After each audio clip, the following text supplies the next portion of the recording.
Thank you for joining us, and as you can see, today we are making latkes.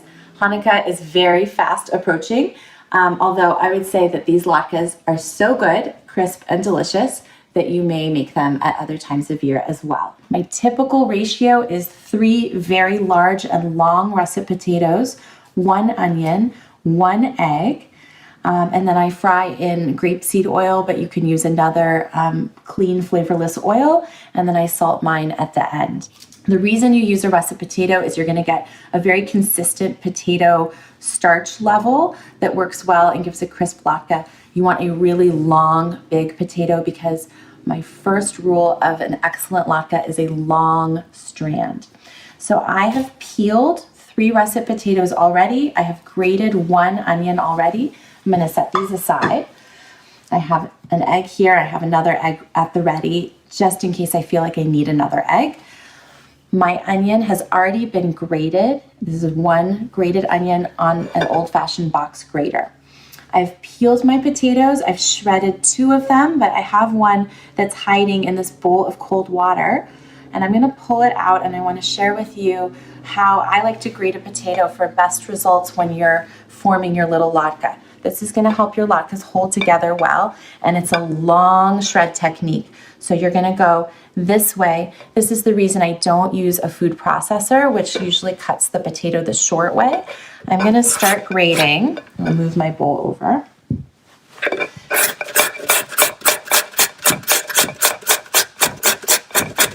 We're going to stop there because I think I have enough potatoes ready for you. So I grab my strands. As you can see, they're nice, they're long, they're not a really short strand.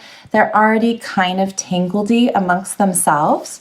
They're really wet. I'm going to put them back in the cold water. So this is at this point just a bowl of cold water with 3 peeled and hand shredded potatoes done on the box grater. So I just tickle them out of my box grater, put the rest in. There's some discoloration as you see, but it doesn't bother me. I'm going to set this aside. Okay, and the next step is because I don't add any fillers to my latke, that's the next tip for a perfect latke, is add as little filler as possible. Perfect latke to me is a very pure experience of a crispy, delicious potato with the flavoring of your onion and the saltiness and crunch when you add your salt that's on the outside. So what I do now is we are going to remove the potato strands, and I'm going to leave in this bowl of water the starch that's left behind, and we're going to let the starch settle as I'm carefully lifting out, squeezing the water. I'm letting the starch, you can see cloudiness, I'm letting the starch return to the bowl. And I'm just going to put my strands off to the side in this colander. They're going to maybe drip and dry out a little more. Okay, so I'm just squeezing it out with my little fist, and I'm going to run my fingers through. I already feel a little layer of starch forming at the bottom. It'll probably take 3 to 5 minutes. Maybe you can give it even longer for the starch to really settle, and you'll see a layer of white at the bottom of your bowl. So I'm going to just press a little bit in my colander, dust off my hands. I'm going to let my oil come up to temperature, which is in a cast iron skillet. It's going to slowly heat the skillet. Okay, it's still a little bit cloudy, but because I want to get on with these latkes, I think it's good enough that I can see about 1/4 to 1/2 inch of the white starch that has formed at the bottom. Are you able to see that? All right, so now I take my bowl over the sink, and I'm going to very gently and slowly pour out the water running over the edge. Not too quickly, but really slowly so that the starch at the bottom isn't disturbed.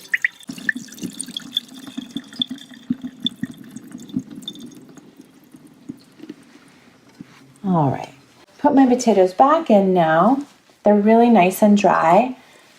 Even though our water turned pink, our potatoes are still white and nice looking. This is pretty nice and dry. Once I add my onion, it has some juice. I'm just going to add the whole thing, and we're going to squeeze these latkes again. Okay, so we have 1 shredded onion, 3 shredded long strand shred potatoes, 1 egg, and I'm just going to mix them and incorporate the potato starch from the bottom. The potato starch is that binder instead of flour, like many people add to their latkes. So I'm going to just use my final technique that I'm going to show you today, which is a tangle and squeeze technique to form my little latke. And this is going to remind you of a hairball that you find in your drain in the shower. The reason we made these long strands is that they're going to tangle really, really well, like a little tangle of hair. And when I put them in the palm of my hand, which is the size of latke that I like, you're then going to tangle them so that they hold together really nicely. Press them to squeeze out additional moisture. And this is your perfect latke that you throw into your pan of shimmery hot oil. You will need to add oil over the course of making a full bowl of latkes. So I keep my oil handy, and I have a cookie sheet ready that's lined with paper towels to receive the cooked latkes. Okay.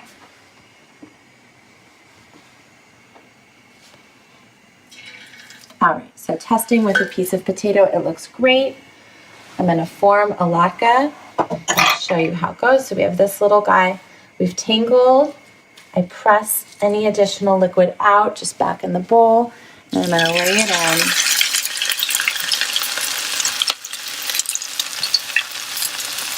So tangle it up, squeeze that extra bit of moisture out.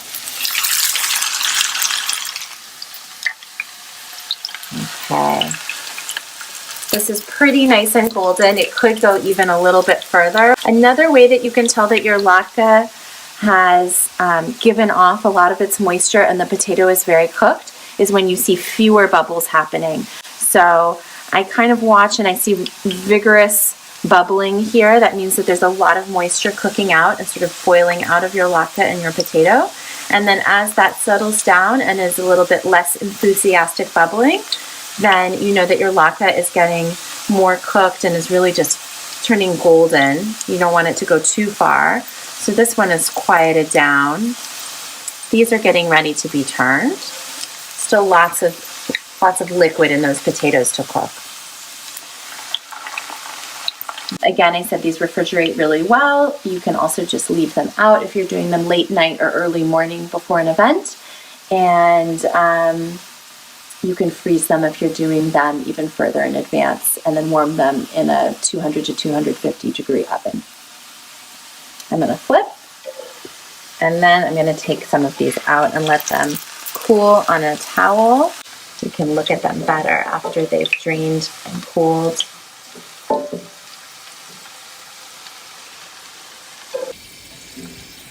Okay, so now our latkes are here and they're going to be draining. I like to give them a little hit of salt while they're cooling and having the oil absorbed by the paper towel here.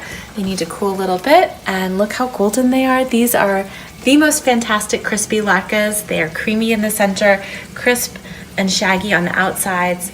Latkes are a very special food for Hanukkah. They're also a very egotistical and important food for a mother to make for her family or whoever is cooking in your family. These are the latkes that everyone is going to talk about at the party.